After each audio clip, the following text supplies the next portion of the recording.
เมืองจังหวัดเชียงใหม่เมตตาในท่านพระครูสมุวิสุวัฒน์วรคิโจท่านผู้อำนวยการสถานีท่านเจ้าวาดวัดฝ่ายหินได้น้อมเกณฑ์เวรถวายเวลาธรรมาภาพพระมหาประสิทธมาภินันโทได้น้อมนำเอารายการนี้มามาจาอธิบายประคับประคองฉลองศรัทธาน้อมนำเอาธรรมะเป็นปฏิพรย้อนสนองต่อเพื่อญาติโยมสาธุชนที่อยู่ทางบ้านฟังน้ำฟังธรรมกันเป็นลำดับวันนี้เป็นวันเสาร์ที่27เดือนมีนาคมวันโกนวันพรุ่งนี้ก็เป็นวันศีลวันพระภาระธุระของพุทธศาสนิกชนก็คงจะปฏิบัติกันเป็นส่วนมากคือไปวัดก็ดีใส่บาตรก็ดีบางที่บางแห่งเพิ่นก็บ่ได้ไปวัด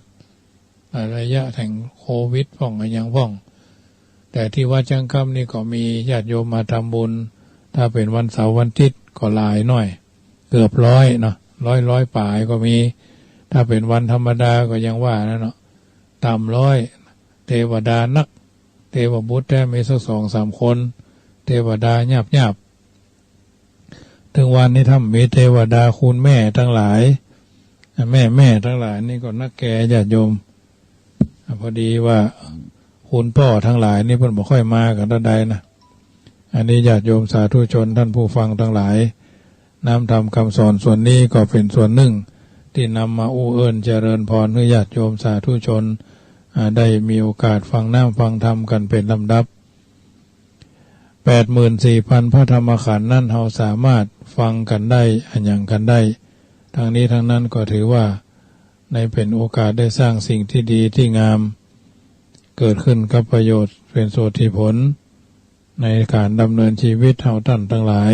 เป็นลำดับไปดังนั้นวันนี้เป็นวันศุกร์เป็นวันเสาร์เนาะเป็นวันเสาร์วันพรุ่งนี้ญาติโยมอาจจะมีภาระในหลายสิ่งหลายอย่างเกี่ยวกับการเลือกตั้งของผู้นำในตำบลของท่านเทศบาลของท่านเนาะตลอดจนสททั้งหลายที่ท่านทั้งหลายได้มีโอกาสเพิ่นมีคนมาเสนอตัวว่าจะลงเลือกตั้งตรงนั้นตรงนี้นะเราก็พยายามใช้ความเอาคนดีนะเลือกเอาคนดีไปเป็นสิ่งที่ตัวแทนเราในการบริหารท้องถิ่นท้องที่ซึ่งก็เกี่ยวกับการพัฒนาอย่างอื่นอย่างใดอย่างหนึ่งก็ต้องพัฒนาคนเป็นอันดับแรกการก้าวสู่ความดำเนินชีวิตโดยประการและทั้งหลายก็ถือว่าเป็นสิ่งที่ท่านทั้งหลายจำเป็นจะต้องใช้ดุลพินิจวิจารณญาณบางทีนี่เราเอาคนเด่นคนดังเราลืมคนดีนะคนดีเนี่ยสังคมก็ต้องการทุกยุคทุกสมัยจะดีด้วยเหตุไหนนะท่านทั้งหลายก็เป็นผู้ที่ทำการบ้านกันมาเป็นส่วนมากก็พยายามใช้ดุลพินิจวิจารณญาณเหล่านี้ในการดำเนินชีวิตพระเจ้าประสงค์ก็บ่มีสิทธิ์ที่จะลงคะแนนคือคนผู้ใดไผผู้หนึ่งแต่สามารถที่จะสร้างบอกเอิ้นเจริญพรให้ญาติโยมได้มีโอกาสว่าควรจะเลือกคนดีคนเด่นคนดังนี่ก็พยายามใช้ดุลพินิจทำกรรมแต่ทั้งนี้ทั้งนั้นคือการกระทำทุกประการเอาท่านทั้งหลายจำเป็นจะต้องการคนดีเนาะเพราะว่านะชัจจาวสโรโหตินะชัจจาโหติพรหมโนกัมมุนาวสโรโหติกัมมุนาโหติพรหมโนแปลว่าคนเราจะเป็นคนเสื่อมเพราะชาติสกุลกำเนิดกล่อมใจจะเป็นคนเจริญรุ่งเรืองเพราะชาติสกุลกำเนิดกล่อมใจแต่คนเราจะเป็นคนเสื่อมก็เพราะว่ากรรมคือการกระทำของเราเองจะเป็นคนเจริญรุ่งเรืองได้ก็เพราะว่ากรรมโดยเฉพาะในด้านการทำความดีสิ่งดีๆที่มนุษย์ต้องการนั่นเกิดจากบุญทั้งนั้นบุญคือความดีนั่นกุศลคือความฉลาดห้องกันว่ากรรมที่เป็นบุญหรือว่ากรรมที่เป็นกุศลเช่นการที่คนมีรูปสวยรูปหล่อก็เกิดจากกรรมดี การที่คนเฮาเกิดมารวยก็เพราะว่าเกิดจากกรรมดีการที่คนเฮามีสุขภาพสมบูรณ์ก็เกิดจากกรรมดีการที่เฮามีลูกดีสามีดีภรรยาดีก็เพราะว่าเกิดจากกรรมดีการที่เฮามีบริวารพวกพ้องพี่น้องที่ดีก็เพราะว่าเฮาทำดีการที่เฮาได้เกิดในสวรรค์หรือเกิดในมนุษย์ที่สมบูรณ์ก็เพราะว่ากรรมดีสมบัติทุกชนิดมนุษย์จะได้ก็เพราะว่ากรรมดีแม้แต่พระนิพพานสมบัติเฮาจะได้ก็เพราะว่ากรรมดีไม่ใช่พระเจ้ามาบันดลบันดาลนะไม่ใช่เพราะอำนาจดวงดาวเนี่ยไม่ใช่โชคช่วยนะไม่ใช่เพราะเหตุบังเอิญไม่ใช่ว่าเพราะมีไผ่หนุนตัวหนุนที่สำคัญก็คือกรรมนั่นแหละกรรมมุนาวัตติโลโกสัตว์โลกย่อมเป็นไปตามกรรมเคยสงสัยหรือไม่ฉะนั้นคนเฮาจึงมีภาวะแตกต่างกันนะญาติโยมพุทธเจ้าตรัสไว้ในนิธิกันดสูตรว่าด้วยการสร้างนิธิคือบุญไว้ต่อหนึ่งว่าสุวรรณตาสุสรตาสุสันฐานังสุรูปตาอธิปัจจังปริวารโรสัพพเมเตนะรัปตินะคนเฮามีผิวพรรณผ่องใสก็ดีคนเฮามีเสียงไพเราะเพราะพริ้งก็ดีการมีรูปทรงสมส่วนก็ดีการมีรูปพรรณสันฐานงามก็ดีการเป็นใหญ่มีอำนาจก็ดีการมีบริวารมากก็ดีสิ่งทั้งปวงเนี่ยเกิดได้เพราะอำนาจบุญเพราะอำนาจบุญการที่เฮามาฝึกจิตถือว่าเฮามาสร้างกรรมดีคือสร้างบุญเฮาได้ทานเฮาได้ฮื้อทานเฮาก็สร้างกรรมดีคือบุญเฮารักษาศีลเฮามาสร้างกรรมดีก็คือบุญดังนั้นการเจริญภาวนาคนที่จะผ่านเข้ามาสู่ขั้นภาวนาได้นั้นต้องผ่านศีลสมาธิเข้าไปสู่ปัญญาบุญจึงเกิดมากเป็นกรรมที่เป็นกุศลได้นักในตอนนี้จะอู้ถึงคนในโลกมีอยู่4ประเภทซึ่งตกอยู่ภายใต้กฎแห่งกรรมพระพุทธเจ้าตรัสว่าเมื่อว่าตามกฎแห่งกรรมคือเมื่ออู้โดยย่อแล้วคนที่เกิดมาในโลกนี้มีอยู่4ประเภทดังที่พระพุทธเจ้าตรัสไว้ในคัมภีร์จตุกานิบาตองค์อังคุตรนิกายว่าดูกระภิกษุทั้งหลายในโลกนี้มีบุคคล4จำพวกคือคนมามืดไปจำพวกหนึ่งคนมามืดไปมืดจำพวกหนึ่งคนมามืดมาสว่างไปจำพวกที่สองคนมืดสว่างมาคนสว่างมามืดไปจำพวกที่สามคนสว่างมาสว่างไปจำพวกที่สี่น่าจะได้ที่บายเป็นลำดับว่า4จำพวกตามแนวพระบาลีและอธิบายประยุกต์ในบางข้อเพื่อเกิดความเข้าใจแก่ชัดเกี่ยวกับคนในโลกนี้4จำพวกก็คือมืดมามืดไปจำพวกหนึ่งมืดมาสว่างไปจำพวกหนึ่งสว่างมามืดไปจำพวกหนึ่งสว่างมาสว่างไปจำพวกหนึ่งคนที่มืดมามืดไปได้แก่ประเภทไหนท่านกล่าวไว้ว่าคนบางคนเกิดมาในโลกนี้ชอบฆ่าสัตว์ตัดชีวิตลักทรัพย์ประพฤติผิดในความใคร่อูเท็จดื่มของมึ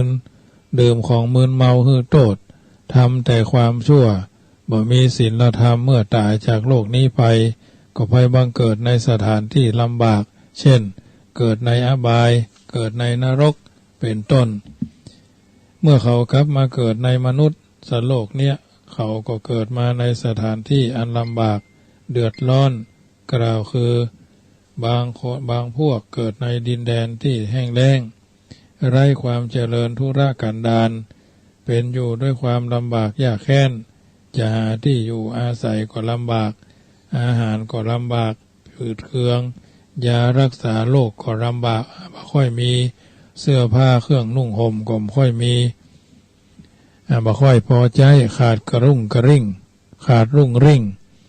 บางคนเกิดในสถานที่แหล่งเสื่อมโทรมแหล่งสลัมบางคนเกิดมาปัญญาอ่อนบางคนเกิดมาตา หูหนวกหูข้างเดียวฟันเหยินเคี้ยวซุนบางคนเป็นบ้าเป็นใบบางคนตีนคอตีนพุดมือพุดตีนขาดมือขาดบางคนแม้จะมีอาการ32ครบแต่เกิดมาด้วยความยากจนข้นแค้นแสนสาหัสหรือบางคนกำพร้าพ่อกำพร้าแม่บางคนก็แม่ตายก่อนแม่ตายละเป็นภาระของญาติโกโหติกาโดนด่าแล้วด่าแถม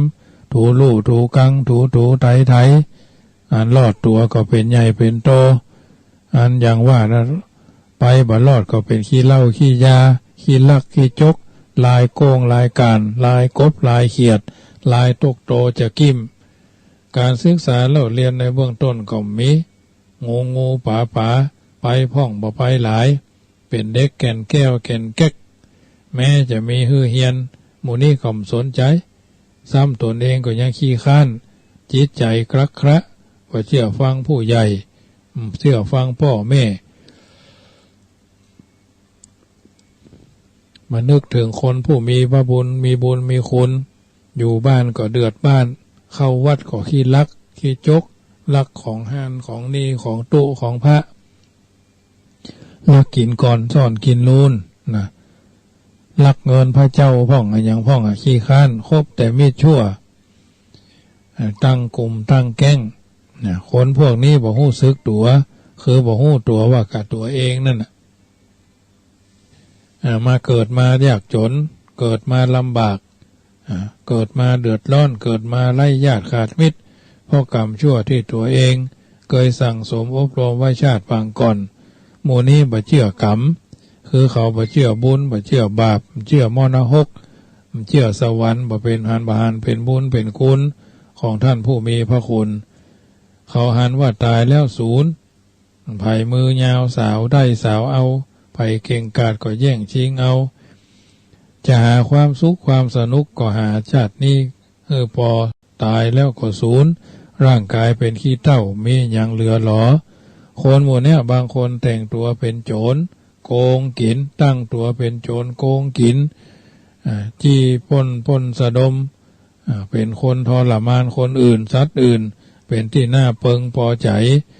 ข่มเหงเต็งเต็กข่มขืนกระทำชำเราฆ่าได้ก็ฆ่ายิงได้ก็ฆ่า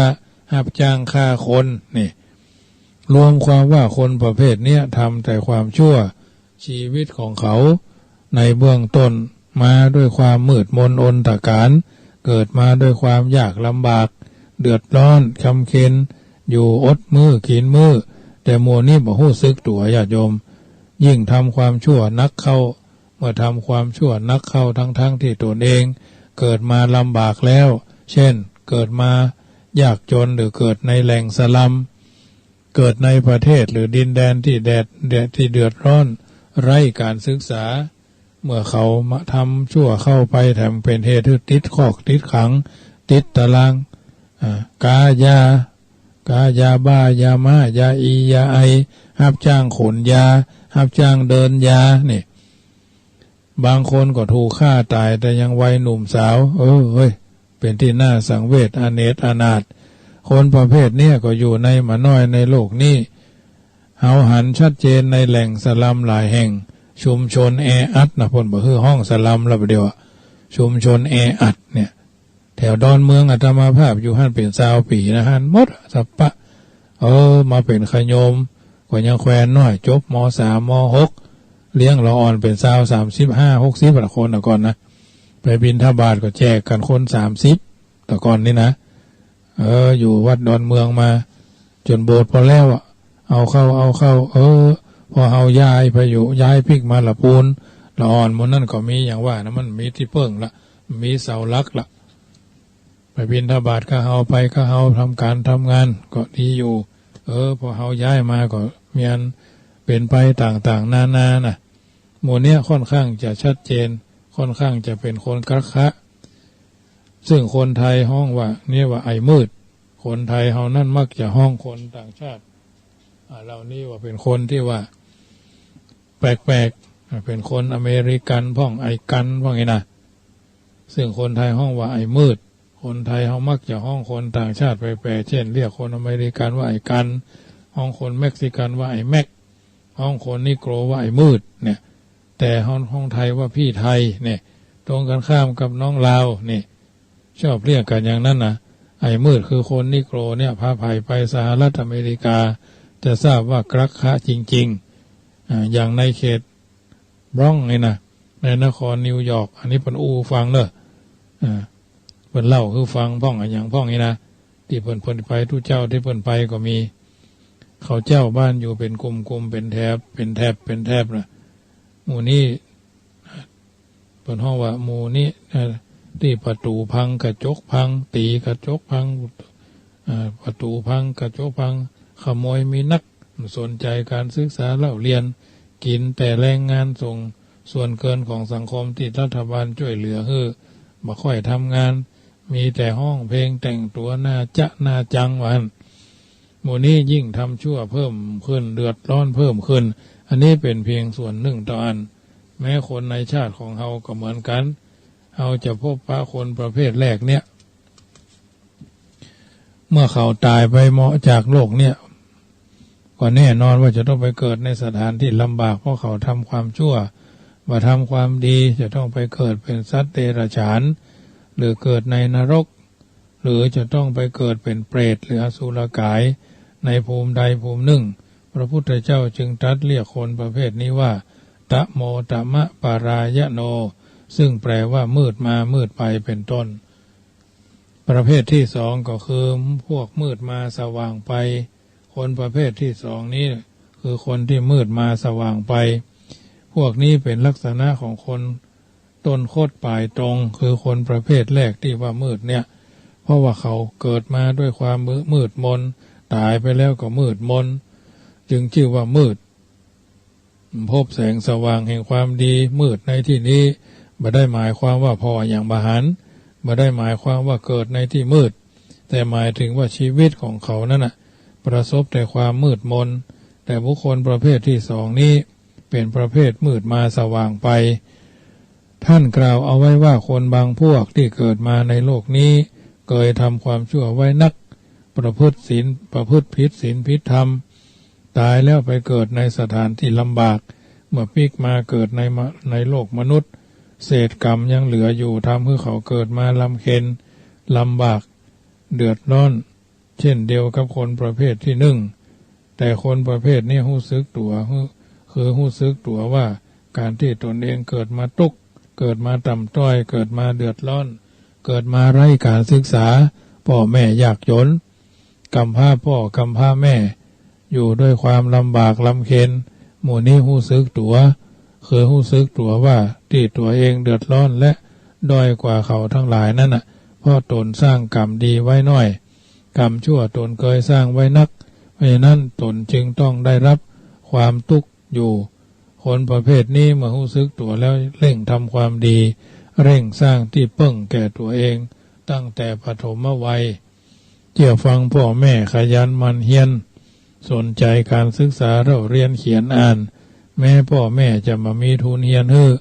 แต่เขาก็ยังขวนขวายเอาด้วยตัวเองพยายามขวนขวายเรียนไป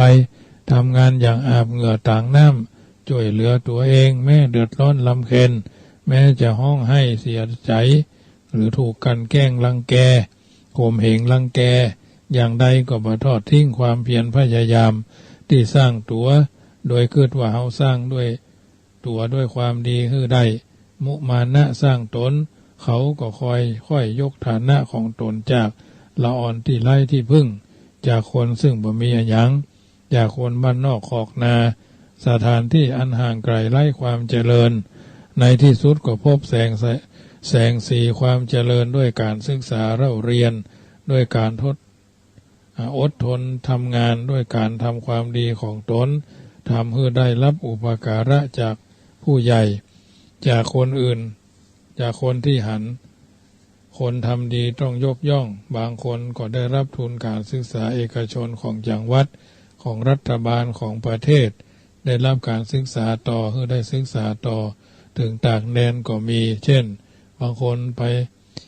คนอย่างในอินเดียมีลูกจ้างจันดานหรือคนชั้นสูตร แต่ภายหลังสามารถยกตัวขึ้นเป็นถึงกษัตริย์หรือเป็นรัฐมนตรีในที่สุด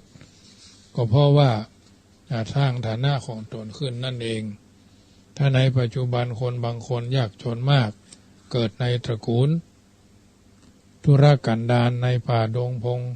ภัยที่ห่างไกลความเจริญแต่เขากลับรุ่งเรืองในเมืองหลวงบางคนเป็นถึงเศรษฐีบางคนเป็นใหญ่เป็นโตมีเงินถึง100 ล้านพันล้านบางคนเป็นถึงรัฐมนตรีเป็นผู้อำนวยการถึงศาสตราจารย์ชีวิตต่ำต้อยในเบื้องต้นเขาลบทิ้งด้วยความดีของเขาไม่ยอมทำความชั่วบางคนก็เข้ารับใช้ประเทศชาติด้วยความซื่อสัตย์สุจริตฐานะที่ด้อยก็ยกขึ้นด้วยความดีของตนในที่สุดเขาก็ไปดีคือมีความเจริญรุ่งเรืองในชีวิตช่วยเหลือพ่อแม่พี่น้องสังคมประเทศชาติได้นักคนประเภทนี้มีอยู่ในบ้านน้อยในโลกปัจจุบันทั้งในชาติของเฮาและชายต่างประเทศซึ่งมีประวัติตัวอย่างให้ดูเป็นอันมากว่าเป็นคนที่ประสบความสำเร็จในชีวิตแม้แต่เศรษฐีในฐานะประเทศไทยหลายคนบางคนมาจากจีนบ่มีอย่างเลยเสื้อผืนหมอนใบหันตึกตระงานอยู่ในกรุงเทพใจกลางเมืองเป็นจำนวนมากนั่นของเขามาจากความยากจนมาแต่เดิมเขาสร้างตนขึ้นมาได้อย่างใดเราจะพบว่าบางคนเป็นละอ่อนบ้านนอกมาเป็นถึงรัฐมนตรีหรือนายกรัฐมนตรีอยู่ในกรุงเขาสร้างตนขึ้นมาก็ด้วยกรรมสั่งสมของตนของเขานั่นเองญาติโยมสาธุชนท่านผู้ฟังทั้งหลายอันนี้เป็นตัวอย่างที่นำมากล่าวให้ญาติโยมสาธุชนได้ยินได้ฟังแล้วก็นำไปเป็นข้อเตือนจิตสะกิดใจในการดำเนินชีวิตของเฮาท่านทั้งหลายเป็นลำดับไปน้ำทำคำสอนที่ได้กล่าวมานี้เป็นตัวอย่างที่นำให้ญาติโยมได้ฟังเป็นจะได้พ่องวันนี้อากาศตังเชียงใหม่เป็นจะได้พ่องตังลำพูนนี่ฝนปีนี้วันนี้นี่ตังลำพูนนี่เป็นลมบ่ได้โซซ่าบ่ได้เนอะแต่บาแห้งนะบัดมีฝนบัดเดี๋ยวนี้ตะกี้พอดาวก็เต็มฟ้าแหละถือว่าเฮาท่านทั้งหลายได้มีโอกาสสร้างสิ่งที่ดีที่งามกับจิตกับใจมีโอกาสแล้วก็โทรศัพท์ทักทายเข้ามาได้เนอะ10 นาทีสุดท้ายก็ขอประชาสัมพันธ์เนอะข่าวสารงานบุญที่จะเกิดขึ้นในทางหน้าซึ่งมีกิจการงานทำบุญหลายที่หลายทางวันที่5นะวันที่5ที่จะถึงเนี่ยวันที่5 เดือนเมษางานทำบุญสมโพธิตราตั้งเจ้าอาวาสประเพณีสงน้ำวัดสันต้นดูตำบลสันทรายอำเภอฝางจังหวัดเชียงใหม่เวลา 9 โมงวันที่5เป็นวันจันทร์อาตมาภาพก็จะได้รับอาราธนาเป็นทรงพิธีซึ่งวัดนี้เป็นวัดกัลยาณมิตรอาตมาภาพมาจากน้ำบ่อหลวงไปเป็นเจ้าวาดวัดสันต้นดูตำบลสันทรายอำเภอฝางเพิ่นจะสมโพธิตาตั้งวัดเพิ่นเจ้าวาดเพิ่นเนาะเพิ่นก็2 วัดละที่แรกก็วัดสันพะฮักขยับไปหาที่ดีหน่อยว่านะวัดแต่ละวัดก็ดีอยู่นะวันที่17 เมษายนก็งานทำบุญสืบชะตาเนาะสถาวัดบ้านดงหลวงตำบลวังผางอำเภอเวียงหนองล่องจังหวัดลำพูนในท่านพระครูสุตตกัลยาณกิจเจ้าวาดวัดดงหลวงสถาวัดดงหลวงทุกหลังคาเฮือนเจริญพิธีสืบทำพิธีปีใหม่เมืองสืบชะตาบ้านเพิ่นเนาะเวลา 9:30 ที่วัดดงหลวงเนาะวันพรุ่งนี้ก็พลอยหลวงวัดป่าตองหนองบัวเนาะวัดป่าตองหนองบัววัดหนองบัวก่อข่านะวัดก่อข่าหนองบัวป่าตองหนองบัวนี่เพิ่นพลอยปีก่อนไปละอันนี้ปีแล้วเนาะปีนี้มันก่อข่าหนองบัวญาติโยมที่มีผู้คนรู้จักมักจีมักคุ้นก็ไปเนอะไปกินไปทานกันได้วันที่17งานส่งน้ำวัดอื่นๆที่มีงานทำบุญก่อนน้องเบิ่นเจริญพรเนอะวัฒมาภาพนี่ก็วันที่13 เมษายนญาติโยมมีโอกาสก็มาสืบชะตามาได้มีโอกาสมาสืบชะตาก็จะบูชาเทียนไปชี้ที่บ้านก็ได้มีเหมือนกันถ้ามาแล้วโอ้คนจะนักจะหลายใกล้นะกลัวหั่นกลัวนี่เนาะปีใหม่เพิ่นก็บ่ฮื้อฮดน้ำกันนี่ แต่จะไปดำหัวอยู่หลายวัดหลายวาเนอะไปดำหัวนี่เพิ่นฮื้อไปอยู่แต่ว่าเพิ่นฮื้อสาดน้ำหดน้ำส่งน้ำพระได้ก็ได้อยู่มันดำหัวตามวัดตามวาได้อยู่อาตมาภาพก็จะได้ไปหลายวัดนะวัดแม่โจ้ที่เคยไปเนาะวัดแม่โจ้วัดป่าบงนะวัดสันทรายวัดนั้นข้าวแต้นเนี่ยก็จะต้องไปเนาะที่เคยไปมาหาครูบาอาจารย์ตนเฒ่าตนแก่อุปชายะวัดพระธาตุละพูนวัดแม่สารบ้านตองวัดสลีเมืองยู่นี่อันนี้วัดที่เคยไปดำหัวซึ่งเป็นประเพณีที่ทำกันมาที่วัดจังกรรมเนี่ยก็วันที่13จะขานล่องก็สืบชะตาสอนเจ้ามีกี่คนก็สืบไปตามนั้นขี่เข้างายขวายแล้วที่บ้านป่ามุดบ้านบ่อหินนี่เพิ่งก็สืบชะตาบ้านวันที่12บ้านพระบาทนี่ก็สืบชะตาวันที่13เมษายนขี่เข้างายขวายก็สืบชะตาที่วัด15ก็ทำบุญทานขันเข้า16ก็ปูชาเข้ารถเคาะเนี่ย16เป็นวันปากปีหรอ15วันพญาวันละพูนเอาฮีดเก่าเนอะเหมือนเดิม13จะขานล่อง14วันเนาหรือวันเน่า15พญาวันเนอะอันนี้เพิ่นเอาฮีดดังเดิมอาตมาภาพ57ปีก็เพิ่นเอาอย่างเดิมนั่นแหละที่อื่นแล้วแต่เนาะท่านเจ้าคณะจังหวัดละพูนนี่ก็เอามาตีเดิมจะขานล่องอย่างเดิมนั่นข้าก็อยู่มาแล้ว63ปีละมาจะขานเนี่ยมาเปลี่ยนประเดี๋ยวนี้เปลี่ยนอย่างล่ำเหลือเปลี่ยนแล้วมันจะดีขึ้นมาก็มันจะบินบนโหนอากาศได้ก็ถ้าใครจะเอาเปลี่ยนมาไปอยู่ที่อื่นบนไว้นะมันต้องมาดำหัวข้าในวันที่17นะนี่มาก่อน15นั่นน่ะ15 16 17มันต้องมาบ่อยู่บนไว้นะตานขันเข้ากับวันพญาวันนั่นน่ะคือวันที่15นั่นเอาใจกันมาเป็นเวลาเหมือนอันนี้ก็แล้วแต่ดุลพินิจแหละญาติโยมแล้วแต่ดุลพินิจตัวไปตัวมันเนอะช่วงนี้ก็เปิดสายโทรศัพท์เข้ามาเนอะญาติโยมท่านใดจะร่วมเป็นเจ้าภาพทำบุญเป็นเจ้าภาพเจ้าฟ้ายังขาดทำ4ตัวเนอะตัวละ5ปันปันลมหรือใบละกายังขาดมี24ตัวยังมีเจ้าภาพเตื้อ24ตัวละ4,500แล้วก็นาคตันหรือคันถวยตัวละ3,500 28ตัวน้องเอิญเจริญพรเนอร์แล้วก็กระดิ่ง129แก่นละ499 บาทไว้กระดิ่งรอเนอร์ญาติโยมเป็นเจ้าภาพได้2 คน 3 คน2 คน 3 คนแก่นก็ได้10 คน20 คนสักตัวก็ได้แล้วแต่เนอร์วันที่1กุมภาพันธ์จะมีการรวบรวมปัจจัยครั้งที่1อาตมาภาพก็จะตั้งต้นให้ญาติโยมต้นหนึ่งนี่ก็1 ต้นก็คือ 17,557 บาทเป็นต้นนกตั้งคือญาติโยมมาร่วมกันเนอะคนละเล็กคนละน้อยพอได้ทักษะอธิษฐานกับพระเนรที่วัดนี้โดยว่าจะตั้งต้นถวายเป็นคุณูปการะบูชาผู้มีพระคุณอดีตเจ้าอาวาสอดีตผู้มีพระคุณเทพบุตรเทวดาวัดวาลามบ้ากันไปตามนั้นแล้วแต่โอกาสจังหวะเวลาเนื้อญาติโยมใครกินใครทานก็มาทำบุญกันได้ช่วงปีใหม่วันนั้นพี่น้องทางเชียงไปกินไปทานเชียงไฮ้ด้วยกันก็เอาซองคือเพิ่น100 คนก็คนละซองเนอะไปจะกินจะทานด้วยก็ได้เป็นเจ้าภาพเจ้าฟ้าตัวละ5 ปันมีเจ้าภาพโยมพี่เชียงใหม่ตระกูลหน้าดิษหน้าประดิษฐ์เนาะมีเลิกแล้วพอก็เป็นเจ้าภาพกันอุทิศบุรพชนมีพ่อมีแม่พ่อเกิดไม่เกิดเจ้ากรรมในเวรเป็นต้นอันนี้เป็นตัวที่1นี่ก็คงจะเป็นตัวหน้าเนาะตัวหน้าเพราะมันมี6 ตัวมีอยู่4 มุก6 ตัวมุกหน้านี่มันมี2 ตัวแล้วก็ปานลมหรือใบละกานี่ก็มีอยู่24 ตัวอันนี้เป็นรูปนาคเจ้าฟ้านี่เป็นรูปช้างนะนาคตันก็เป็นรูปช้างชูดอกบัวนี่อันนี้ก็มีโอกาสร่วมกันเนอะตามเจตนาของท่านช่วงนี้เปิดสายเข้ามาโทรศัพท์เข้ามากันได้ที่0861875325เบอร์ที่1เบอร์ที่206154765392เบอร์ด้วยกันเนอะ06108785325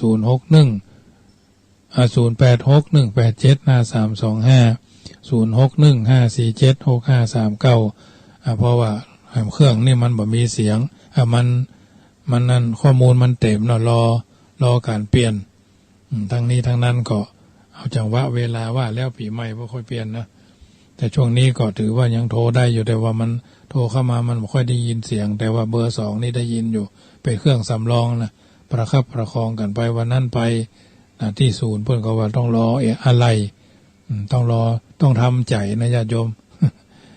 วันพุกนี้เป็นวันศีลเป็นวันพระจะไปลืมจะไปละพระเจ้าวัดตัวก็ไหว้พระเจ้าวัดอื่นก็ไหว้ทั่วทุกสารทิศพระเจ้าตนใดก็เพิ่นข่มปากเหมือนกันนั่นน่ะพระเจ้าตนใดปากก็ตนนั้นน่ะพิเศษมาเหมือนที่อื่นที่ไกลเนาะเพราะฉะนั้นมีโอกาสก็โทรศัพท์กันเข้ามาเนอะ08618753250861875325ถือว่าเฮาท่านทั้งหลายได้มีโอกาสในการทำสิ่งที่ดีในการที่จะดำเนินชีวิตที่ถูกต้องของแท้เกิดประโยชน์สุทธิผลกับหมู่กับคณะการดำเนินชีวิตของเรานั้นต้องมีหลักยึด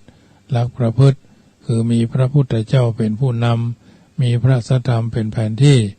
มีพระอริยสงฆ์เป็นผู้ชี้ตัวเฮาคือแหล่งแห่งการทำดีและก็ทำชั่ว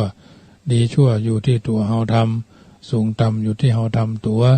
ทั้งนี้ทั้งนั้นก็ถือว่าเป็นส่วนหนึ่งที่จะดำเนินชีวิตให้ถูกต้องท่องแท้ในการดำเนินชีวิตของเฮานั้นถือว่าเพิ่นบอกเอาไว้ว่าเรื่องบางเรื่องถึงหู้ไปก็เปลืองสมองถึงได้แค่มองก็เปลืองตา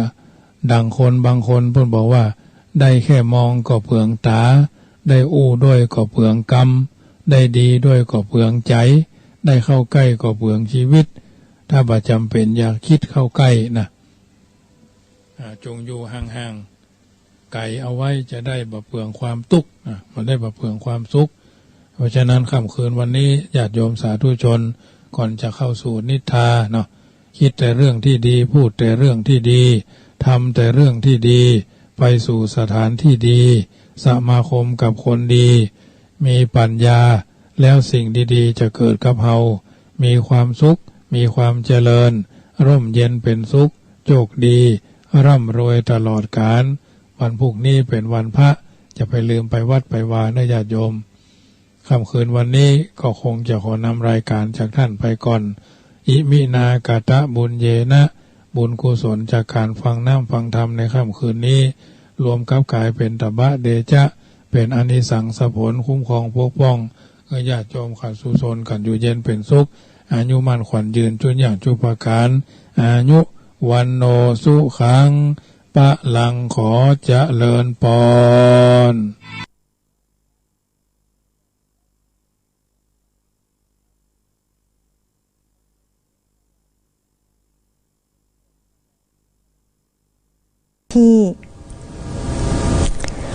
วันนี้เวลา 18:50 น.พระบาทสมเด็จพระเจ้าอยู่หัวและสมเด็จพระนางเจ้าพระบรมราชินีเสด็จออกณพระที่นั่งอัมพรสถานพระราชวังดุสิตพระราชทานพระบรมราชวโรกาสให้พลเอกประยุทธ์จันทร์โอชานายกรัฐมนตรีนำคณะรัฐมนตรีซึ่งทรงพระกรุณาโปรดเกล้าโปรดกระหม่อมแต่งตั้งใหม่เฝ้าทูลละอองธุลีพระบาทถวายสัตย์ปฏิญาณก่อนเข้ารับหน้าที่ดังนี้ 1. นางสาวตรีนุชเทียนทองรัฐมนตรีว่าการกระทรวงศึกษาธิการ 2. นายชัยวุฒิธนาคมานุสรณ์รัฐมนตรีว่าการกระทรวงดิจิทัลเพื่อเศรษฐกิจและสังคม 3. นายวีรศักดิ์หวังสุภกิจโกศลรัฐมนตรีช่วยว่าการกระทรวงคมนาคม 4. นายสิทธินิตเลิศไกรรัฐมนตรีช่วยว่าการกระทรวงพาณิชย์